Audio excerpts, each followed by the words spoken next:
Bonjour, je suis Michael René. Beaucoup de gens ont des hernies discales sans le savoir. Alors, est-ce que c'est aussi important que ça en a l'air?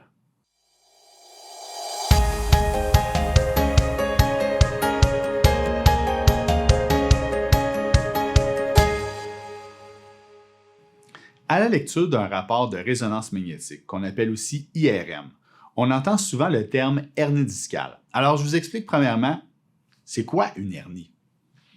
Bien, une hernie, c'est une partie de votre corps qui sort de la cavité de là où elle devrait se trouver. On entend souvent parler des hernies abdominales quand quelqu'un va forcer trop des muscles abdominaux. L'intestin va sortir de là où il devrait se trouver, dans la cavité abdominale, pour percer à travers un muscle dans l'abdomen, dans le cas d'une hernie abdominale, ou plus bas dans l'aine. Ça s'appelle une hernie inguinale. On peut se faire opérer pour ce genre de situation-là, circousu, et voilà, on n'en parle plus. Les hernies discales, par contre, c'est un problème qui est moins facile à régler parce que c'est au niveau de la colonne vertébrale. L'hernie discale, c'est l'hernie du disque intervertébral.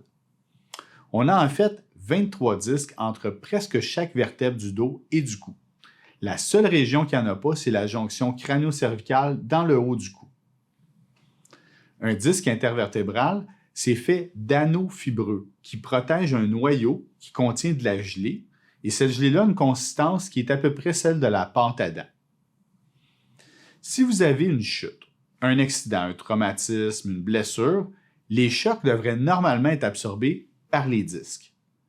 Quand votre corps n'est pas dans une position idéale, comme en étant penché et tourné, et que je soulève quelque chose qui est plus lourd que ce que je devrais soulever, les chances de créer une hernie discale sont beaucoup plus grandes. Généralement, c'est mieux d'utiliser les jambes que le dos pour soulever des choses lourdes parce que les jambes sont faites pour forcer. Maintenant, imaginez une personne qui a une posture qui est débalancée, avec une épaule qui est plus haute que l'autre ou le bassin qui est incliné.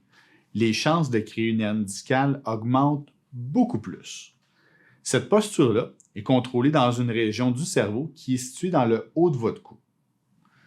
Quand on corrige de façon précise la région crânio-cervicale, on rebalance automatiquement la posture et la faiblesse dans la posture qui a facilité l'hernie discale disparaît.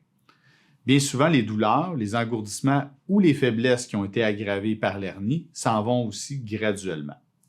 L'hernie comme telle peut se résorber avec le temps, mais les gens se sentent mieux bien avant que l'hernie ne disparaisse. Donc, en corrigeant l'axe du cou, non seulement on aide les gens qui souffrent de problèmes associés à une hernie discale, mais on place aussi le corps dans une position qui diminue les risques de créer d'autres hernies ou encore d'aggraver celles qui sont déjà là.